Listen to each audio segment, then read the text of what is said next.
Welcome everyone to the First Unitarian Church of Honolulu's Pau Hana. We do it on Tuesday nights, not the traditional Friday nights. Sometimes people have things to do on Fridays. We like to let them do that. This is a time when we can gather and talk with folks in the UU realm and in social justice realms. I'm gonna put on my spotlight and just remind folks about their microphones. We're getting some chatter. So yeah. And so it's a chance to meet some folks, and we're just super lucky today that our guest has made the time to be with us. This is one of my mentors, someone I admire a great deal and also have had a lot of fun with. We couldn't be happier to have with us Reverend Bill Sinkford. Bill, welcome. How are you doing? I'm doing just great, and I'm delighted to be here with you. Good, good. So one of the things I know what you do, and I think a lot of other people know what you do, but one of the things we like to do at the beginning is just ask our guest, what are you doing these days? Where are you located? What is your vocation? Just tell us a little about that. Well, right now I am in my office in my house, where I spend virtually every day doing Zoom calls like this. This is what we do these days. I am the senior minister at the First Unitarian Church of Portland, Oregon. I am in my this is my 10th year here, and having well, what a year here in Portland, here in the United States, here in the world.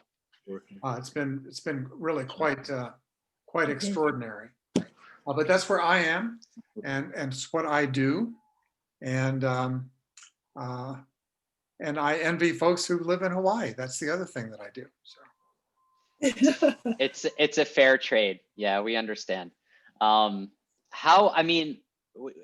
on a lot of our hearts. We have a lot of people that go back and forth. We have a lot of folks who spend a lot of time in Oregon, and I still have a lot of close friends there, both at the church and in its environs, right across the highway, actually, my friend on 23rd and Everett. So how are things in Portland for our folks? So it's been really, as I said, quite a time here. Let's see, what is there to say? We have been having, this is my wife, Maria. Hi, Maria. Who's gonna sit by me here so that she can listen up. Great. We have had demonstrations on the streets of Portland for over 100 days. Took a very brief break while the wildfires approached at least the county limits in the exurbs of Portland itself. When the skies were just so filled with smoke and ash that it was virtually impossible to be outside. But other than those few days, we've had demonstrations on the streets here. It has been at times violent late at night, but almost all of the protests and the witness on the streets has been peaceful and centered on the need to make the statement that Black Lives Matter a reality here in Oregon, with its very complicated and sad history around race and cultural identities. So over 100 days of protests, wow, which was involved quite a few members of the congregation I serve. I would imagine. And many who have not been out on the streets, but who are very supportive of that effort. And some for whom particularly the violence has been a complicated part of the process to be present to. It's a very complicated environment here in Portland. The police hierarchy, particularly the police union, is thoroughly entrenched and in essence completely resistant to any changes. We have had federal agents that the current occupant of the White House sent here unbidden by state officials that exacerbated the violence. We've had the ongoing presence of groups like the Proud Boys, which that's probably a name that at least some of you have heard. It's a group of radical right thugs, is one description of them. They have a large contingent centered right across the river in Vancouver, Washington. They have been here and done their own rallies. It has been tough, and there is frankly no end in sight. Yeah. The politicians here in Portland, despite some new energy on the city council, have not been able to show up effectively. The mayor has been ineffective and slow to support the need for change. Complicated time. Yeah. And an important time for the witness of our faith. Yeah. And what is that looking like these days as far as official actions or official participation from First Unitarian over there in Portland? Well, there has a number of aspects. Mm-hmm. The first that I would mention is that we have signed on as a named plaintiff in a suit that was filed by the Western States Center to question, to try to prevent the imposition of federal law enforcement agents without the request of local officials. It took an interesting. We signed on, and I was happy to sign us on because our witness was being silenced by the federal troops, I'll call them, and it was a point of view that the lawyers for the Western States Center really wanted to have represented in the suit. That suit's going forward, although the federal troops have been withdrawn. They're not far, however, and so that's one aspect. A number of our members continue to be on the streets to join the protests, including our social justice director, whose name is Dana Buell, who is terrific and really leads that effort. The church itself does not have a formal delegation to the protest. It is not a formal action of the church. This is purely individually determined, but we are supportive of these folks, and they understand themselves to be witnessing on behalf of Unitarian Universalism. Right. And so yeah. I was just going to pick up that, and I didn't mean to interrupt, but if you could, about this identity that many of us carry about our relationship to the church, and then our identity with the movement, or our relationship with Unitarian Universalism, and where this is a perfect example of ways where something a church might not be doing officially, but where a person who is part of the movement needs to be at the center of, or needs to be part of. Are you seeing a lot of that in congregants, of people kind of maybe even finding this sense of identity amid this situation, and sort of clarifying the relationship with the church and their relationship with Unitarian Universalism? Have you seen that at all? There certainly is a dual a way. This plays out in a duality of ways. Yeah. Not a trinity, but a duality. Never a trinity, just a duality. And the for most of the folks at First Unitarian, their primary identity is with the congregation, mm-hmm. rather than with the larger family of faith. They're happy to be a part of Unitarian Universalism, and they're kind of glad that I used to be a bigwig back in Boston. but their primary identity is as members of First Unitarian. And so for them to understand that Unitarian Universalism is looking at Portland and what they're doing now, it's a little eye-opening for some of them in a good way, and actually ends up, I think, not so much reinforcing an identity that's larger, but asking folks to understand what it means that they are part of something larger, so that it's a source of reflection more than practice right now. And I think that reflection is a positive thing. It's a relationship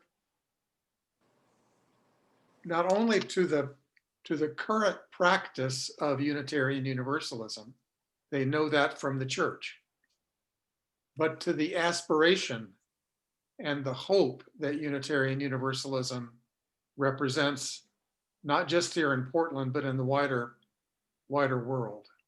And I think it's a very good thing. And I preach about that and teach about it, of course.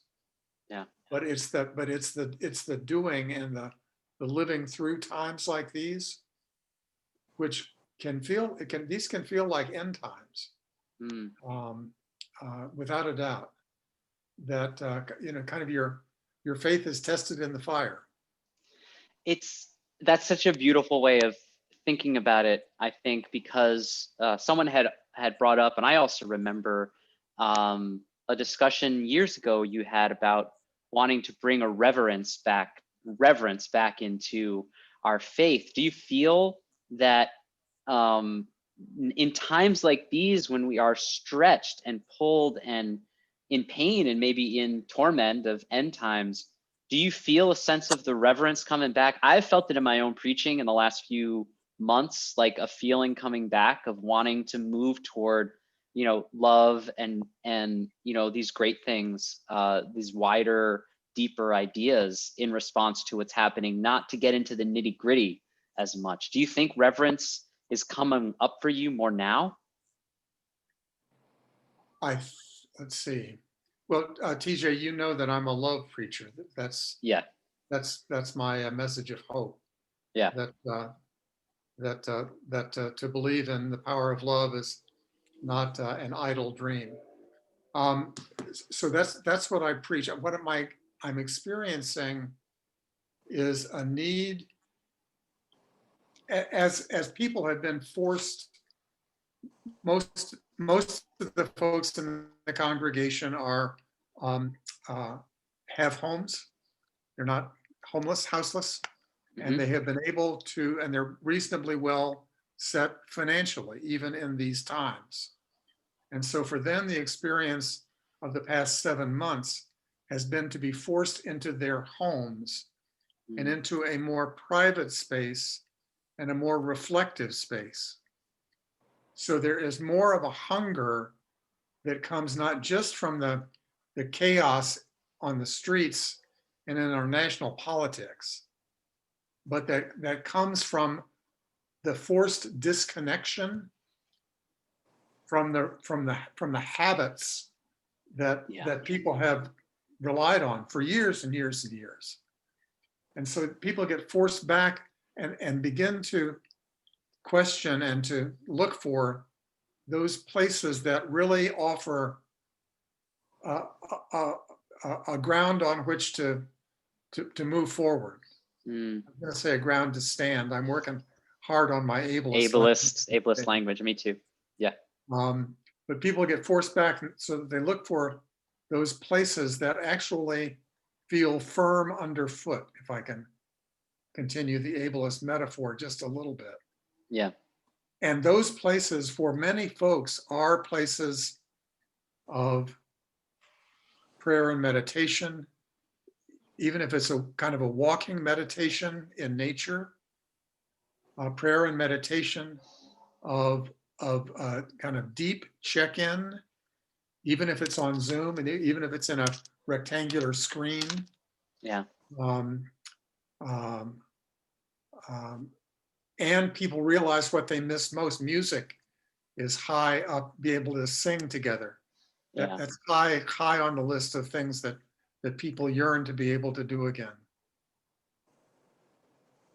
This is a testing time, I think, and both on the justice front and on the personal front, and that means it can be a very productive time. Productive, not even the right language set. It can be a very rich time for folks. It can also be a very threatening time. Yeah. Speaking of times, maybe we could take a step back in time a little bit. You may or may not know that we had a certain friend of yours on the show. Listen to me, like this is a show. Judge Levinson was on, and it was fantastic. He took 20 minutes to answer the first question. It was so beautiful. He is a poet. Well, really, he's more of a novelist when it comes to answering questions.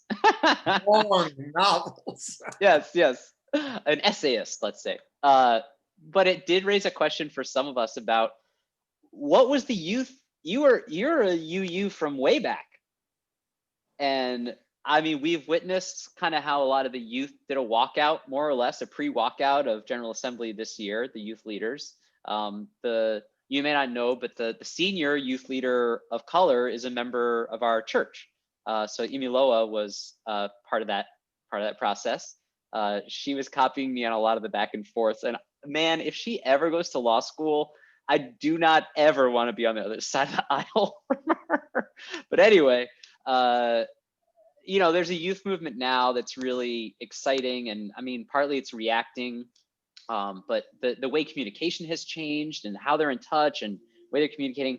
Can you talk some about how you came up and where you felt in the youth movement and sort of what you're seeing now and what's exciting you about that? I can. Shall I get the photos?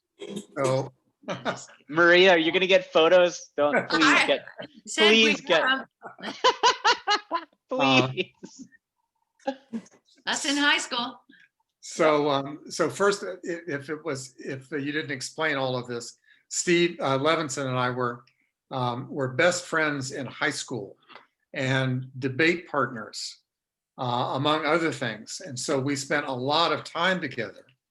And actually, he was a mover and shaker in the Reformed Jewish congregations youth movement, and I was doing my own moving and shaking at the Unitarian Church, and what we found was that the youth groups actually did better when they did things together.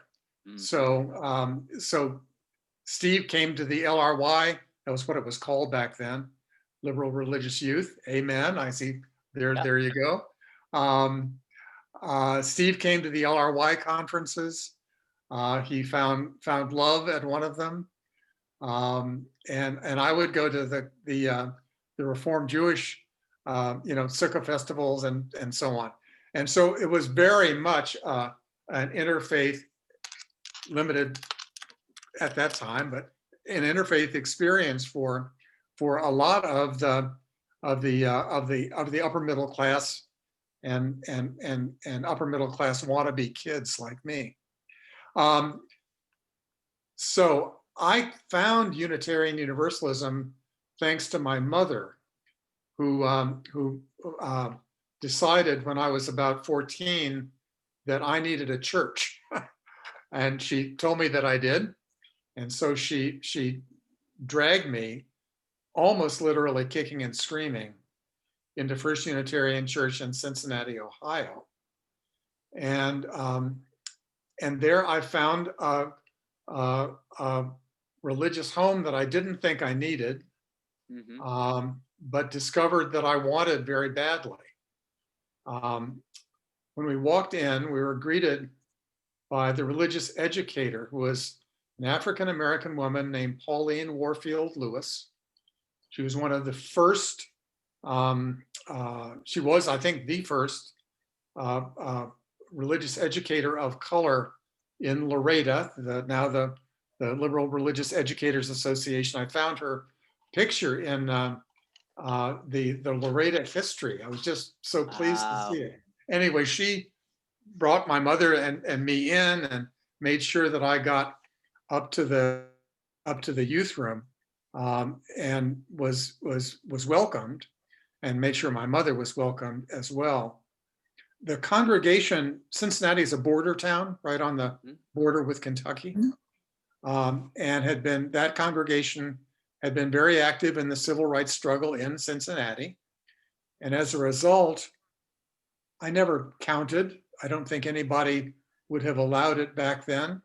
But my guess is that 15 to 20% of the adults in the congregation were African American, something like that. You know, family after family. The youth group was half kids of color. And it just felt like a place that it was comfortable to be a kid of color in the midst of white people. Mhm. And it was quite a remarkable thing. I was also a very, I was a stand-up atheist back in the day. Some of you who know my later history would be kind of amazed at that, but I was. And so at First Unitarian, I trotted that out, expecting to get the kind of response that I got among my mother's other friends, which was kind of shock and disbelief and so on. Instead, the adults at First Unitarian said, "Oh, that's interesting. What does that mean to you? Let's talk about that." And that was quite unusual. Anyway, I found a home in that church and rapidly became active in the youth movement in LRY. One story that I sometimes tell is that after that first Sunday at the church was hosting the Ohio Valley Federation Conference the following week. And so I absolutely. And so as I sat in the first youth group meeting that night, I did go back that night. I was asked to do the opening worship service, having never seen a Unitarian Universalist worship in my life. And indeed I did. The subject of the topic of the conference was death. And as I recall, I read from the dictionary and vamped from there, and nobody threw me out. And so it just went on from there. I eventually became involved, not just at the Federation, that was the area, but at the national level, and ultimately national president. Those were the days of the of civil rights. It was another time, not that did not feel like end times, but it certainly felt like the end times for what had been. A lot of change, a lot of tension, and LRY was and LRYers were very present, out in the marches and local communities and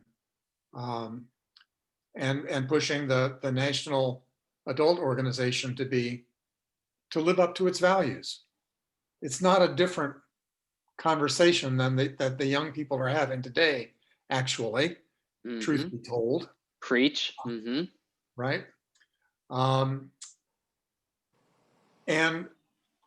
that was what, between my experience at First Unitarian and my experience in LRY, that was what I thought Unitarian Universalism was supposed to be and supposed to look like. Yeah. So I was actually shocked at my first national events to discover that there were very few people of color. Relatively speaking, it was just very few. And that not everybody was a justice maker. It was actually quite a shock. And one could argue that I'm still in recovery, still trying to bring that to being in the Unitarian Universalism that I ended up committing my life to. The young people today, and it's true for the young people at First Portland, they're extraordinary. These are our kids. They're extraordinary human beings, and they are coming up in a culture which just assumes, like I assumed, that Unitarian Universalism should look like the promise that we make. We should live up to our promises. Yeah. And they are perfectly willing to hold me and the other adults to that standard. And good for them. Mm-hmm. It's uncomfortable sometimes, but good for them. Yeah. It raises a little bit of a question for me also in sort of this UU identity, and also a question someone had sent me similarly beforehand, is asking about like young people. In my experience, young people coming to a church are craving a kind of authenticity in their spirituality, are craving honesty, and truth, and they don't really want to just talk about coffee, go to coffee hour and talk about, whatever's on Netflix, as much as that's all I want to do. But, these darn kids. So if one is coming to you, someone kind of phrased this in a question and it's like, I don't feel like I'm getting my spiritual needs at this UU church met. I feel like it's a little more chit chatty or things like that. Do I have to become like a UU Buddhist or a UU something like plus or extra in order to like get that deeper sensation? Or where can I go looking as a young person for like the UU spirituality or the UU, charge? And does it have something to do with justice or does it not? What is the answer there for those kids? So what a good question. And a question that is not a new question, TJ. This has been a question perennially, I think. I'm looking at Mike. Michael, I've heard this one many times before. So when people, so let's see. I suppose I should be honest. The traditional path for someone, Pau Hana, dude. right? So the traditional path for someone who doesn't find sufficient spiritual depth in a Unitarian Universalist congregational life, the traditional path is ministry. That would be, right? I thought you were going to say Episcopalian, but yes. No. Although that is an alternative for some. No, because what we have lacked has been something. So when you join a Unitarian Universalist church, you often get presented with many opportunities for service, right? You serve on every committee in the house. You eventually serve on the board of trustees, whatever that's called in your congregation. You get to head up the annual fund drive. And then what, right? And then what traditionally has been, well, about the only thing that you can do is to go to seminary and really pursue ministry as a calling, as a vocation. We have more resources now as a faith community than we did when I was coming up. So at First Unitarian, we run, I think it's now 4 or 5 Wellspring programs. I don't know if you've experimented with that in Hawaii, but it's a program of spiritual deepening, deeply Unitarian Universalist in identity, and now has some offspring. Sort of the core program now has, I think, 3 or 4 flavors, one more justice oriented, one, and so on. So we have more resources for people to find depth, but the real hope here is that we can make our worship and our congregational life deeply satisfying spiritually. And I think that calls us to have a much richer prayer and meditative life, both personally and collectively. And I think it calls for us to have a more intentional and more collective justice-making life as well. Mm. We talk about Unitarian Universalism as a covenantal tradition, and indeed it is. We tend to understand covenant as that thing that gets written at that retreat where you've got all those sticky dots and you make long lists and you prioritize and then you write the covenant and it goes onto the plaque that's on the wall.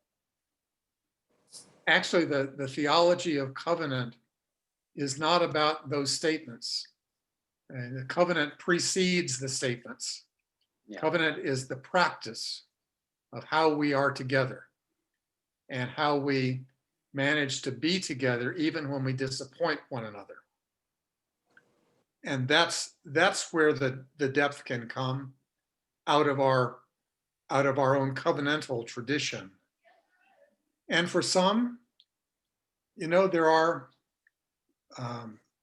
probably Buddhist practice is some version of it, is probably the most common spiritual practice of the folks that I serve.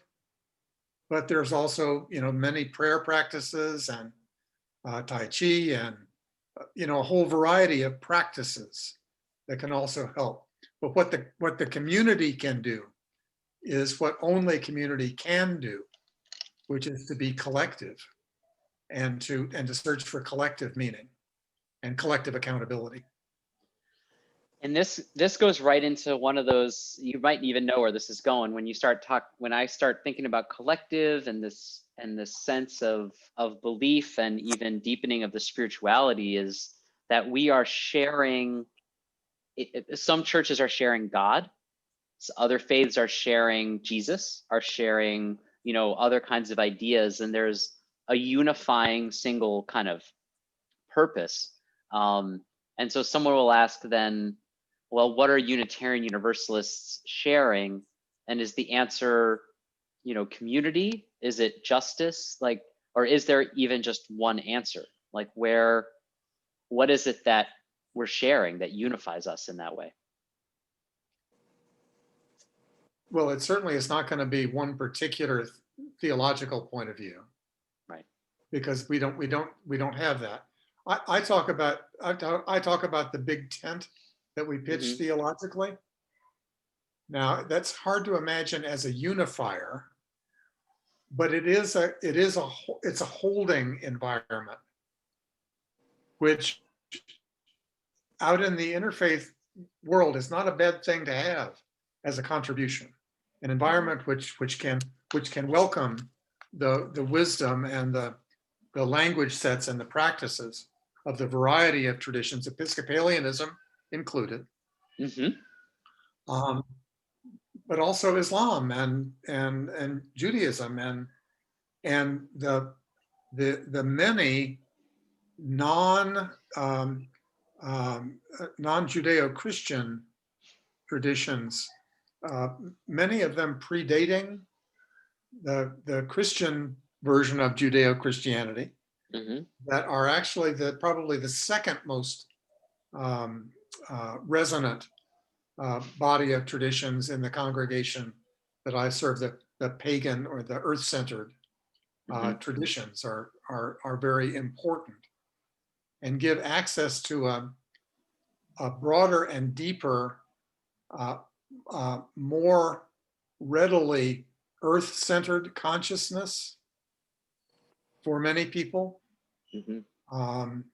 And so it's that holding environment that we offer, which says at our best, and we have typically done this very poorly, at our best we actually can welcome all of the wisdom and the approaches that humans have discovered.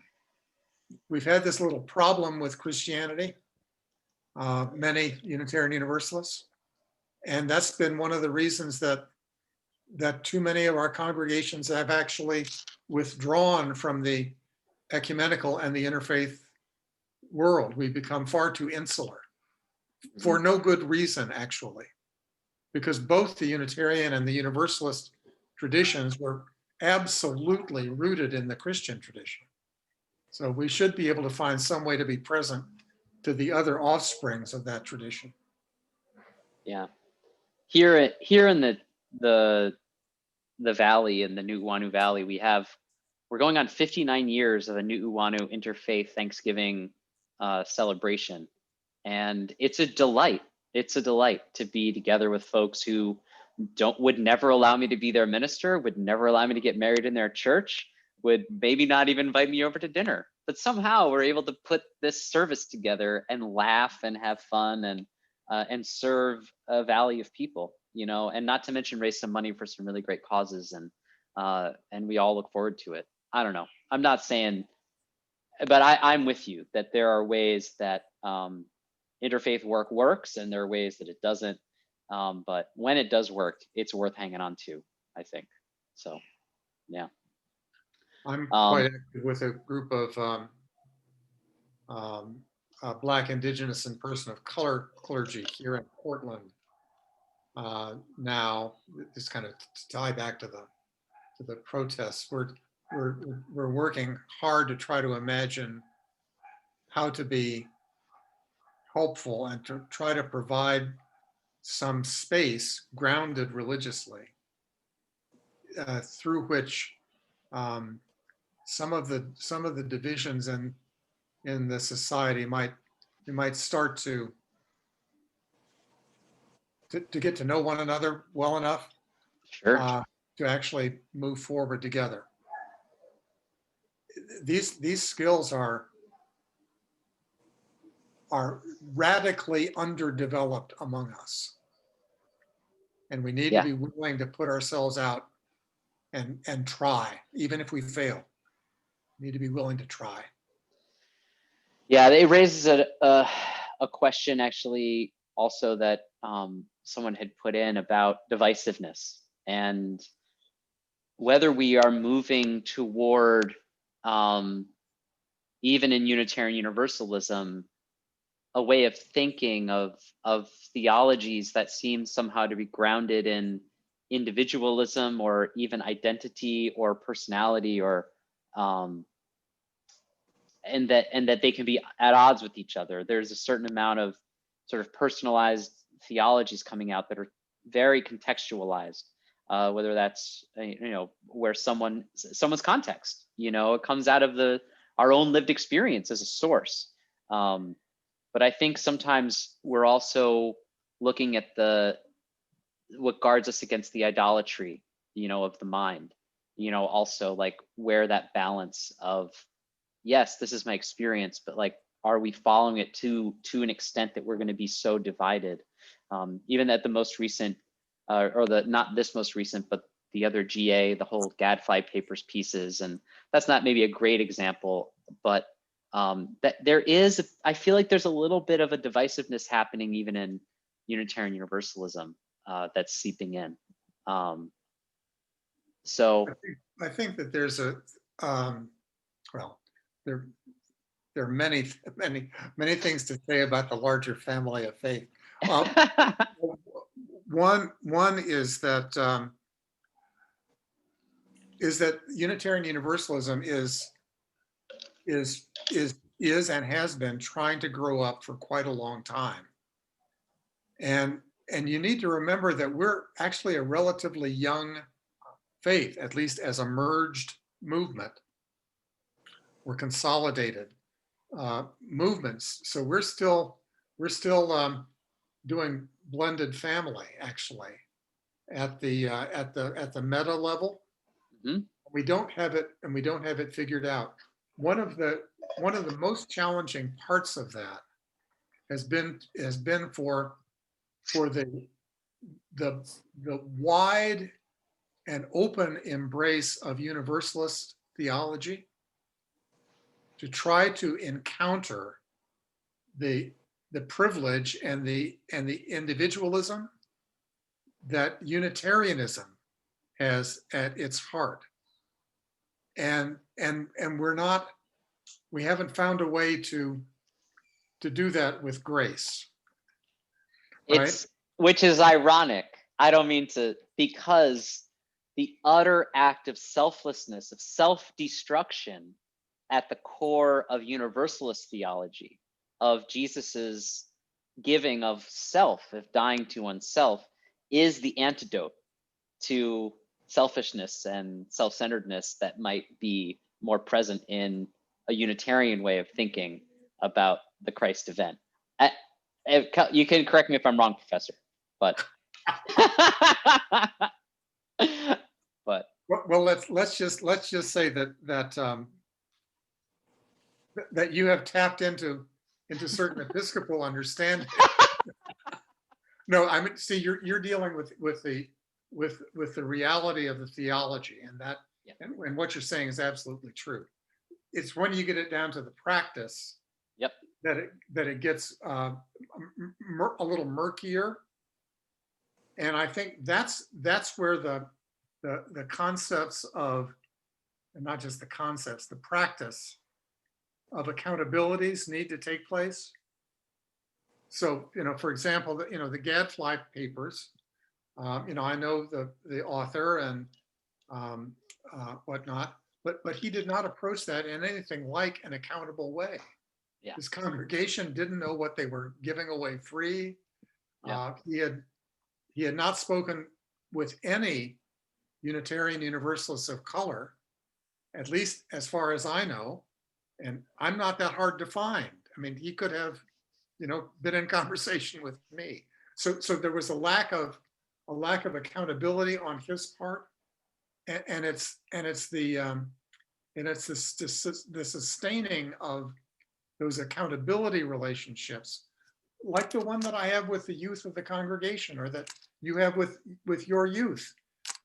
The relationships need to be sustained for the accountability to be real. And if the accountability is real, then I think that's the antidote to the individualism.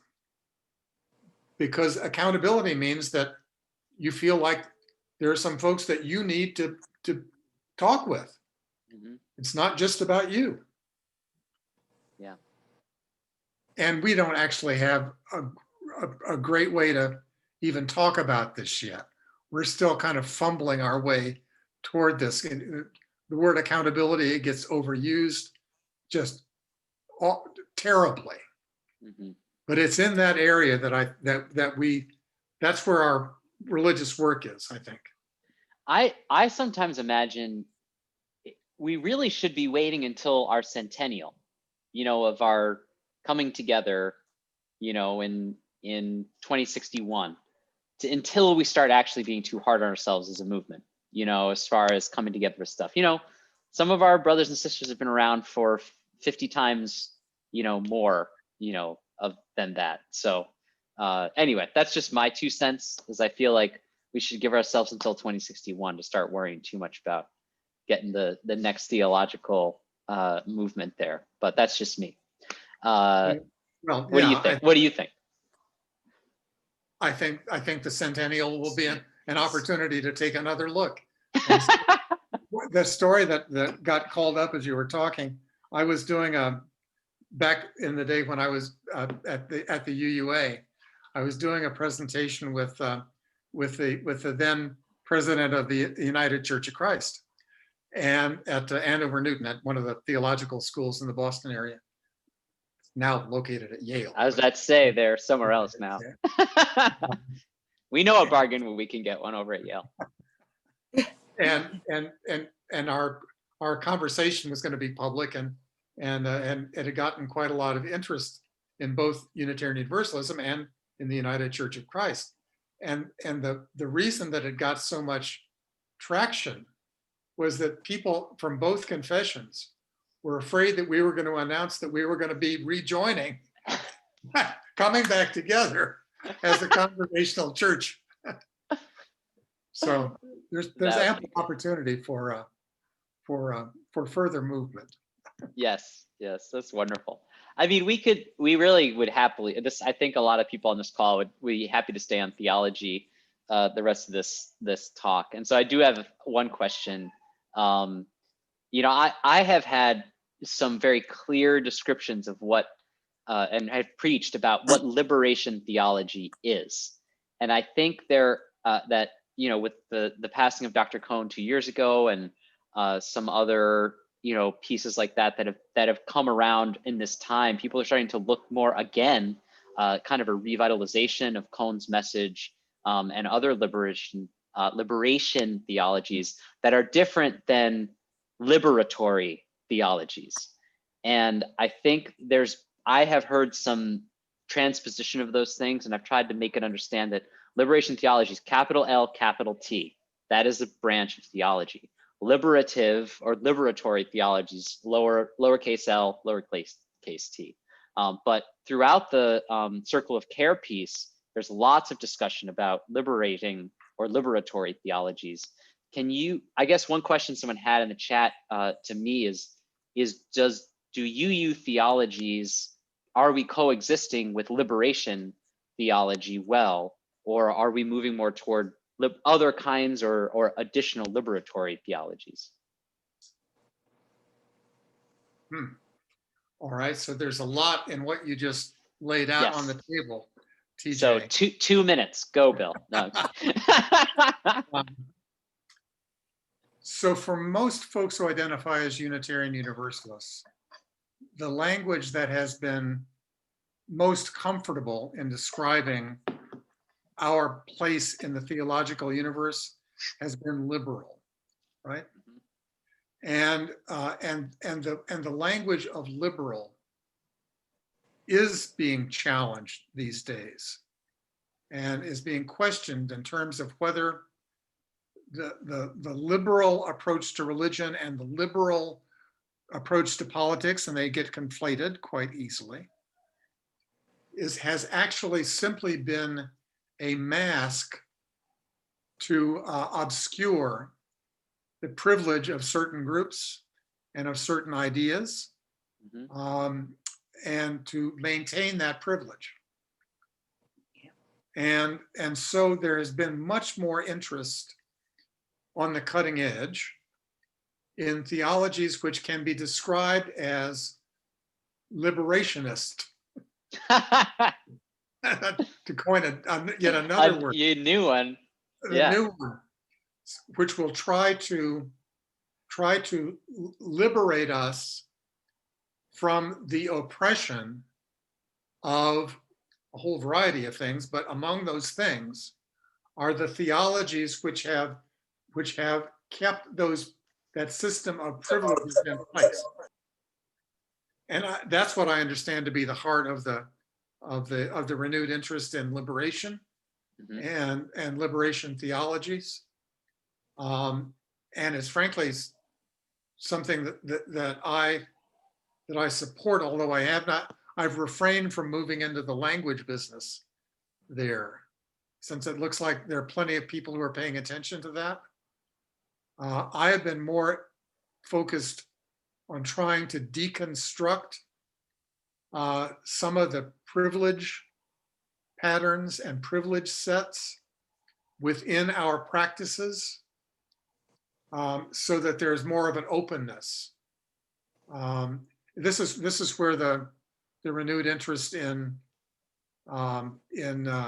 meditation and prayer and practice finds its opening, where the kind of insistence on individualism, which certainly has its value. I am a believer. It's just that we allowed individualism to become a kind of ultimate value, and therefore idolatrous in many ways. Yeah, I mean, just from personal experience, I have a meditation practice, and on days when it goes well and is full, pretty much people can say whatever they want, and I'm going to be fine. Like, I mean, I know I don't mean to make it about me, but I'm just saying that, like, a deep meditation and a practice does afford one the ability to, I think, hear multiple points of view better and have them be less impactful on or less triggering going about one's day. So meditation is insanely practical. That's all I would say. Yeah. Well, not just because you have to practice it, because it actually has practical real world benefits. So, but I know everyone logged on to hear about my pontifications about meditation. So you're all welcome. Good thing we have you here, Bill, so everyone can hear about my meditation practice. So, but do you want to tell us about your meditation practice, since that is why people logged on?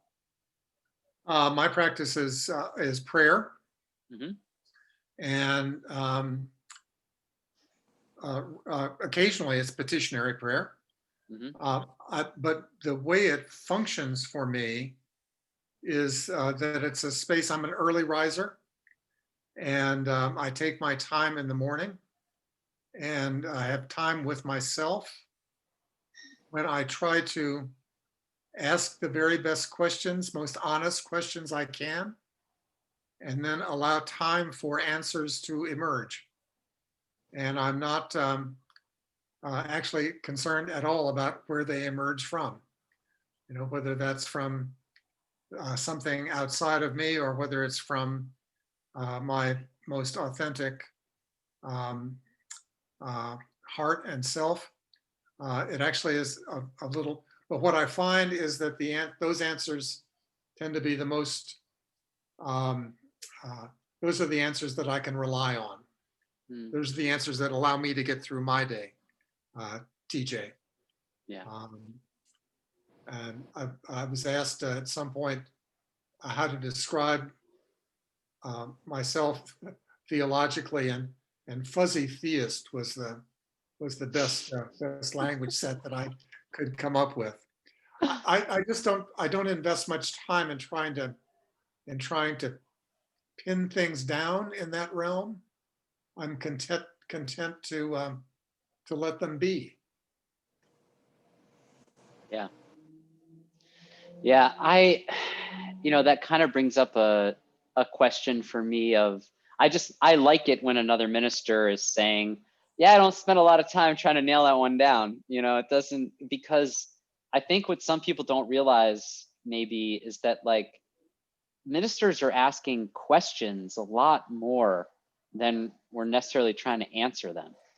And I mean, that's really it, and sometimes I know that sounds like a cop-out, or it feels like one when I'm judging myself a little bit, like, am I really just supposed to be asking these questions? But is that a practice, or is that an idea that you came to in your life and in your work, or is it something someone taught you, or is it just kind of innate to you as a person? I told you that I was a stand-up atheist when I was young. Yeah. So I've been religiously on quite a journey. It included exposure and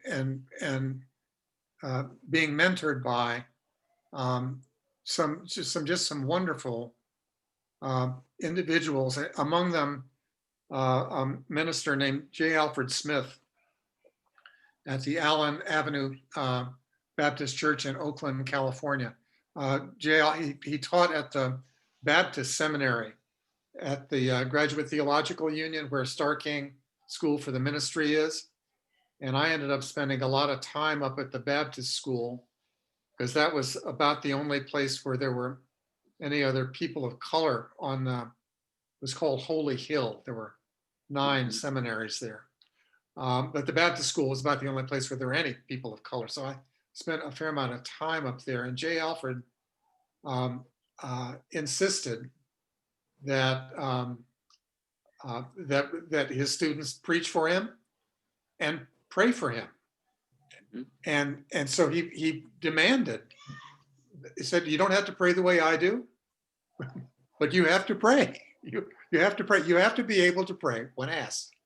And he insisted that I do that. And what I found was that that as I tried to figure out how to do what he was asking me to do, I found myself praying personally, that I had to go into that space of silence and honesty, be with myself, and determine what prayer I had to pray for him.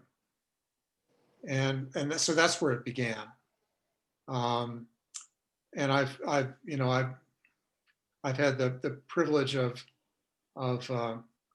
praying with any number of folks from any number of traditions since, all around the world, and thus far that practice has stood me well. It suits me. I'm a sky-high introvert, and so having time with myself, that sounds like a great idea at the very beginning. And so there you go. I'm remembering a time in my little. For those of you who don't know, I was an intern at First Unitarian of Portland. I'm remembering a time in my little windowless office where I had sent you or submitted the pastoral. I think it might have been the first time I was assisting for you, or one of the first times. And I sent you a prayer because I wanted everything to be run by you, and so I sent pastoral prayer.